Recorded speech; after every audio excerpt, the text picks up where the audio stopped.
अस्सलाम वालेकुम वीवर्स। ईद करीब आ गई है और आप लोगों ने अभी तक अगर अपने लिए कोई डिज़ाइन नहीं सोचा, कोई समझ नहीं आ रहा, मैं आपके लिए बहुत ही बेहतरीन दामन का डिज़ाइन लेकर आई हूँ।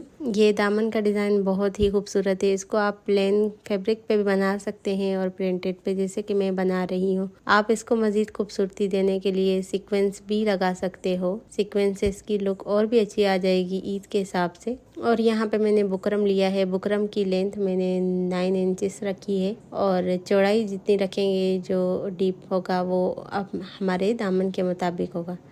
अब यहाँ पे मैं सबसे पहले लीफ बना रही हूँ। इस तरह इस मार्जिन से मार्जिन साथ साथ लिखती जा रही हूँ। अगर आप लोगों ने सेम इसी मार्जिन पे बनाना है या इससे कम या ज़्यादा भी आप कर सकते हो, कोई इशू नहीं है। ये लीफ बन के तैयार हो गया है इस तरह कुछ। और लीफ की जो शेप है वो मैंने इक्वल रखी है ताकि जब हम इसको तैयार करें तो ये कुछ भी इधर उधर ना बने। यहाँ पे जो मैंने बुकरम लिया है इसकी मैंने चौड़ाई निकाल ली है मेरे दामन के मुताबिक। जितना मेरे शर्ट का दामन है उस हिसाब से मैंने इसकी चौड़ाई निकाल ली है और लेंथ मैंने आपको बताई जैसे कि 9 इंचेस। जितना भी उरेब में बुकरम था मैंने इसको कटिंग करके स्ट्रेट कर लिया था ताकि डिज़ाइन में कोई भी गड़बड़ी ना हो। पहला फ्लावर मैंने सेंटर से शुरू करना है तो सेंटर पे इस तरह मैंने स्ट्रेट लाइन लगा ली है ताकि यहाँ पे मैं फ्लावर की मार्किंग कर सकूँ। और यहाँ पे नीचे की तरफ से मैंने 1 इंच का मार्जिन इस तरह रखना है और इस तरह उरेब में यानी कि इस जो दामन की साइड है वहाँ पे मैंने स्ट्रेट लाइन लगा लेनी है। और यहाँ पे मैंने लीफ को बिल्कुल सेंटर लाइन पर इस तरह रखा है, बिल्कुल भी मार्जिन नहीं छोड़ा उसके कॉर्नर से। और ऊपर की तरफ थोड़ा सा मैंने मार्जिन यानी कि ऐसे खड़ा खड़ा लीफ रखा है थोड़ा बहुत। और जो उसके बीच में एक और लीफ मैंने इस तरह ड्रा कर लेना है 2 साइडों पे और एक इसके सेंटर में। और यहाँ पे फिर इसके ऊपर जो कॉर्नर बन रहा है यहाँ पे मैंने इसी लीफ को रखा है इस तरीके से। थोड़ा थोड़ा मार्जिन साथ में छोड़ते जाएंगे ताकि जब हम इसको कटिंग करें तो ये आपस में जुड़े रहें। आप चाहो तो यहाँ पे ज़्यादा भी मार्जिन रख सकते हो अगर आप बिगनर्स हो। यहाँ पे दोनों साइड पे मैंने फ्लावर इस तरह लीफ बना ली है। इसके ऊपर फिर जो सेंटर वाला लीफ है इसके ऊपर भी मैंने एक और लीफ बना लिया। फिर इसी तरह से मैंने जो साइड में कॉर्नर में ये बच रहा था यहाँ पे भी मैंने ये लीफ बना लिया। और इस तरीके से ये डिज़ाइन बन के तैयार हो गया। बहुत आसान, बहुत इजी कटिंग है। अब तक के जितने भी मैंने फ्लावर कटिंग या इस तरह के कटवर्क डिज़ाइन बताए हैं उन सब से ये ज़्यादा इजी लगा है मुझे। अब देखें कि आप चाहो ना बीच में सेंटर का थोड़ा मार्जिन रखिएगा। मैं फ़र्स्ट टाइम इसको कटिंग करी थी तो थोड़ा बहुत मुझसे हो गया कि मैंने इसका गैप नहीं रखा जो सेंटर वाला एक सेंटर वाले शुरू वाले जो 2 आमने सामने लीफ है ना इनके दरमियान।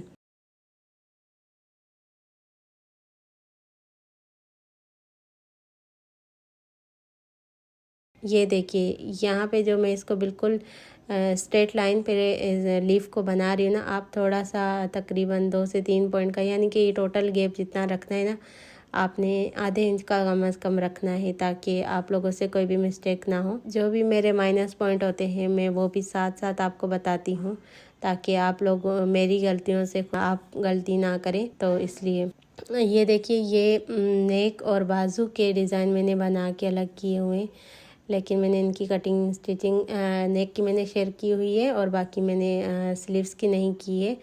तो स्लीव्स सिंपल थे इसलिए मैंने फिर इसको बताना ज़रूरी नहीं समझा। और यहाँ पे मैं 2.5 इंच का मार्जिन बिल्कुल सेंटर से लेते हुए इस तरह एक बेंगल से मैंने इस तरह कटवर्क बना लेने हैं। आप कोई भी राउंड शेप का इस तरह से कोई भी शेप लेके इस तरह 2.5 इंच या जितना भी आपका मार्जिन बच रहा है ना उस हिसाब से।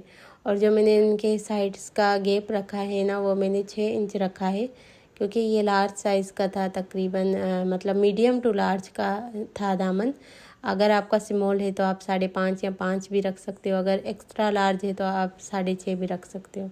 यहाँ पे ये सारे मैंने कटवर्क बना लिए थे जो नीचे की तरफ आने हैं इस तरीके से। और फिर मैं इसकी कटिंग कर रही हूँ। कटिंग सबसे पहले ऊपर वाले लीफ पे कटिंग कर रही हूँ, उसके बाद फिर नीचे वाला जो स्ट्रेट में है इसको कटिंग कर लिया था इस तरह। बहुत आसानी होती है कटिंग करने में, लेकिन थोड़ा सा यहाँ पे ध्यान से कटिंग कीजिए ताकि आप लोगों से कोई भी मतलब लीफ एक्स्ट्रा ना कट जाए इस तरह से। जैसे कि ये ऊपर की तरफ मैंने जो लीफ कटिंग किया हुआ था तो इसकी तरफ मैं कैंची चला रही हूँ ताकि मुझे भी नज़र आए कि यानी कि मुझे भी दिखाई दे कि मैं ज़्यादा मार्जिन तो नहीं काट रही। इसलिए मैं हमेशा जब भी कटिंग करती हूँ इस तरीके वाली, तो मैं उस तरफ से शुरू करती हूँ जहाँ से पहले से एक लीफ कटिंग हुआ है।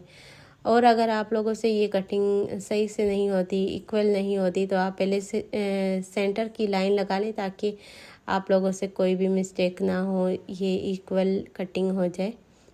ये देखिए, मैं हमेशा ऐसे ही कटिंग करती हूँ क्योंकि ये मुझे बहुत आसान लगता है और आसान चीज़ ही मैं आप लोगों के साथ भी शेयर करती हूँ ताकि आप लोग भी आसानी से इस तरह के डिज़ाइन खूबसूरती से बना सकें। अपने ईद के ड्रेस या कहीं भी आपको पार्टी वेयर या कहीं भी घूमने जाने के लिए चाहिए हो तो आप इजीली बना सको।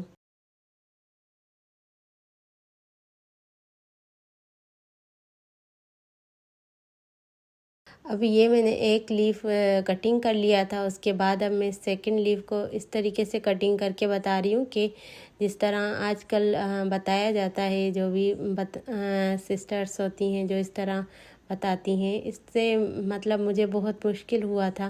तो फिर भी मैंने आप लोगों के लिए इस तरह शेयर किया है ताकि अगर आप लोगों को उस तरीके से मुश्किल लगता है तो आप इस तरीके से भी कटिंग कर सकती हैं। तो यहाँ पे मैंने देखें इस तरह कटिंग किया ना, तो बहुत सारी लड़कियों से ये भी मिस्टेक होती होगी कि इस तरह लीफ कम या ज़्यादा होता है, तो फिर मैं इसको ऐसे सेट कर लेती हूँ। यानी कि वहाँ से तो सही था, यहाँ से थोड़ा ज़्यादा एक्स्ट्रा बुकरम नज़र आ रहा था तो उसको मैंने कटिंग कर लिया।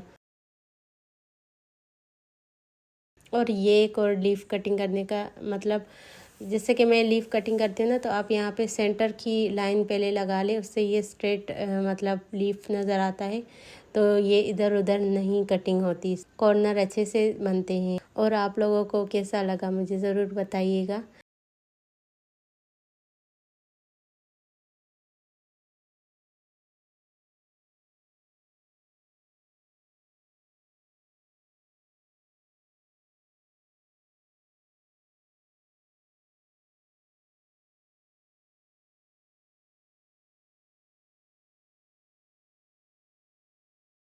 अब मैंने ये फ्रंट साइड ले लिया, फ्रंट साइड के मैंने रॉन्ग साइड पे इसको पैटर्न को इस तरह से आयरन से चिपका लिया। अच्छे से मैंने चिपकाना है, कहीं से भी बुकरम खुला हुआ ना रहे। अब मैंने अंदर जो लीफ बनाए हुए हैं वहाँ पे मैं एक्स्ट्रा मार्जिन थोड़ा सा छोड़ते हुए बाकी का कटिंग कर लूँगी।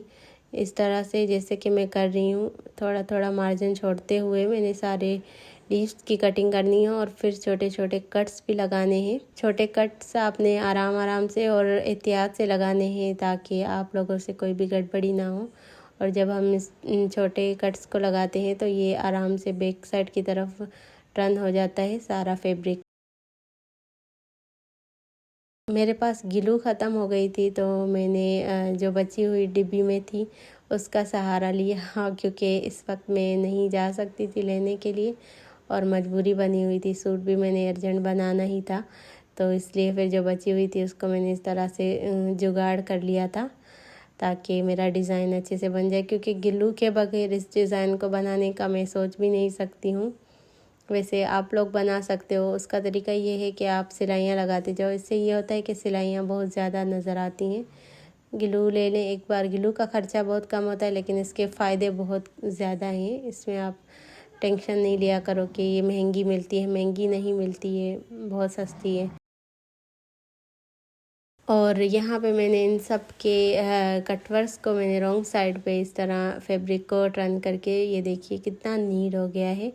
आप लोगों ने भी सेम मेरे ही इस तरीके से टर्न कर देना है जैसे कि मैंने किया है। बहुत खुशी होती है जब खुद इस तरह के मैं डिज़ाइन बनाती हूँ, और उससे ज़्यादा मुझे खुशी तब होती है जब आप लोगों को समझ आते हैं और आप लोग कमेंट करके बताते हैं कि हाँ, मैंने भी इसको बनाया है और आपने बहुत अच्छे तरीके से समझाया है। तो मुझे बहुत प्राउड फील होता है जब मैं किसी के काम आती हूँ।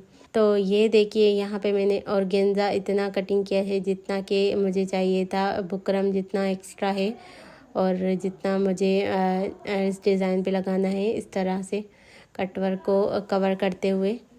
और ये देखिए, मैंने इसको पहले सीधी साइड पे ऑर्गेन्जा को इस तरह रखना है और कटवर्क जो मैंने बनाए हुए स्केलेप, तो इसके हिसाब से मैंने सिलाई लगाना है और फिर इसको मैंने कटिंग करके एक्स्ट्रा फैब्रिक को रॉन्ग साइड पे इसको पलट लेना है और गेंजा को।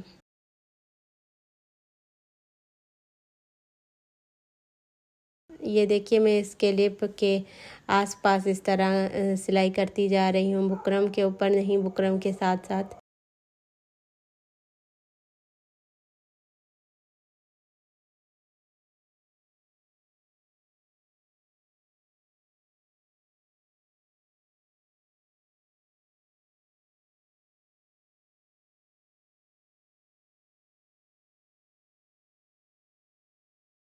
यहाँ पे देखिए मैंने इसकी सिलाई लगा के एक्स्ट्रा मार्जिन कटिंग करके छोटे छोटे कट्स भी लगा लेने हैं ताकि ये आराम से फोल्ड हो जाए। ख़ास कर जो कॉर्नर होता है ना, वहाँ पे आपने लाजमी कट लगाना है एक, ताकि ये कॉर्नर अच्छे से नीट तरीके से रॉन्ग साइड की तरफ टर्न होके नज़र आए।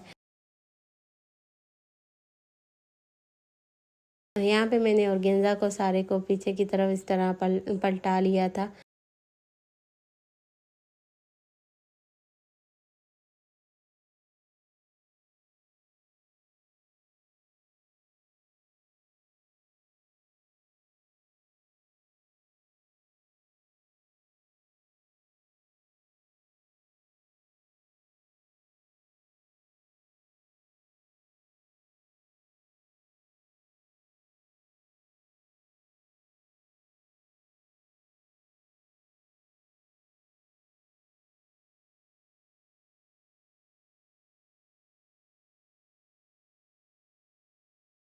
यहाँ पे मैंने इसको ग्लू से पहले नहीं चिपकाया और मैंने इसे सिलाई लगा ली, लेकिन जब मैं इसके लीव्स पे आई सिलाई लगाने के टाइम तो मुझे बहुत यहाँ पे उलझन हो रही थी और गेंजा बार बार इधर उधर हो रहा था, नीट नहीं आ रही थी इसकी सिलाई। तो बाद में फिर मैंने यहाँ पे अंदर की तरफ से इस तरह ग्लू लगा लिया था ताकि ये अपनी जगह पे फिक्स रहे, या फिर आप यहाँ पे पिनअप भी कर सकते हो, पिनअप से ज़्यादा इजी ग्लू लगाना है। और अब मैं इन लीव्स को इस तरह सिलाई लगा लूँगी। पहले मैं सोच रही थी कि एक ही सिलाई से सबको कवर कर दूँ, लेकिन नहीं हो रहा था क्योंकि इसमें फ्लावर कुछ लाइट कलर के थे, कुछ डार्क कलर के थे और फैब्रिक भी डार्क कलर का है, तो नज़र नहीं आ रहा था। मतलब सिलाई नज़र आ रही थी तो एक ही सिलाई से सारे लीव्स को ख़राब नहीं कर सकती थी, तो इसलिए मैंने अलग अलग करके सब लीव्स पे इस तरह सिलाई लगा ली ताकि ये नीट लगे। तो मैंने फिर इस पर सीक्वेंस भी लगाने हैं क्योंकि सीक्वेंस से इसकी लुक और भी अच्छी आती है, लेकिन वो आगे जाके मैं आपको बताऊंगी कि मैंने किस वजह से नहीं लगाए हैं। और यहाँ पे इन सारे जितने भी लीव्स हैं इनको अच्छे तरीके से इस तरह फोल्ड करके इस तरह सिलाई कर लेंगे। बिल्कुल कॉर्नर पे सिलाई को रखना है ताकि आपका डिज़ाइन नीट लगे। इसके अलावा भी बहुत अच्छे अच्छे वीडियो मेरे चैनल पे हैं, आप लोग चाहो तो वो देख सकते हो। उनको देखने से आपको ईद के कपड़े डिज़ाइन करने में बहुत आसानी होगी। यहाँ पे ये देखिए मैंने सारी सिलाइयाँ कंप्लीट कर ली थी, जितने भी धागे थे सारे मैंने कटिंग कर लिए थे ताकि ये बिल्कुल भी रफ़ लुक में ना आए। ये देखिए ये सीक्वेंस रेड कलर के थे और आप देख सकते हैं कि ये प्रिंट जो है ना ये बहुत ही ज़्यादा मल्टी शेड में, यानी कि ऐसा प्रिंट है कि इस पर बिल्कुल भी ये सीक्वेंस नज़र नहीं आ रहे थे और सीक्वेंस बहुत छोटे थे। इस वजह से फिर मैंने इसको स्किप कर दिया। लेकिन अगर आप लोग लगाएंगे, आपका कोई अच्छा प्रिंट है तो इस तरह आप लगा सकते हो। सीक्वेंस लगाने का तरीका कुछ ये है, इस तरह से आपको भी सीक्वेंस लगाना आ जाएगा, बहुत आसान है। अब यहाँ पे ये देखिए मैंने कंप्लीट कर लिया है। उम्मीद है कि आप लोगों को भी पसंद आया होगा।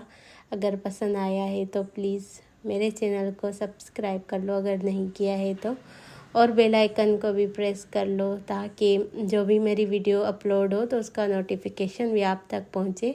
और मेरा वीडियो आगे दोस्तों में भी शेयर करो ताकि वो लोग भी तो अपने ईद के कपड़े बनाएं। और अगर आपकी कोई बेस्ट फ्रेंड है तो आप उसके साथ ये वाला डिज़ाइन ज़रूर शेयर कीजिएगा ताकि वो भी आपके जैसा, जैसे आप बनवाएं वैसे ही वो भी बनवाए एक जैसा। आप जैसे कि आजकल फ़र्शी शलवार का बहुत ज़्यादा ट्रेंड चल रहा है और सब ईद पे फ़र्शी शलवार पहनेंगे, तो आप फ़र्शी शलवार के साथ ये वाला डिज़ाइन भी पहने ताकि आपका सूट और ज़्यादा इन्हेंस हो। इस ईद पे आप लोग और भी ज़्यादा अच्छे लगें। तो इसी के साथ उम्मीद है कि आपको ये वीडियो अच्छी लगी होगी।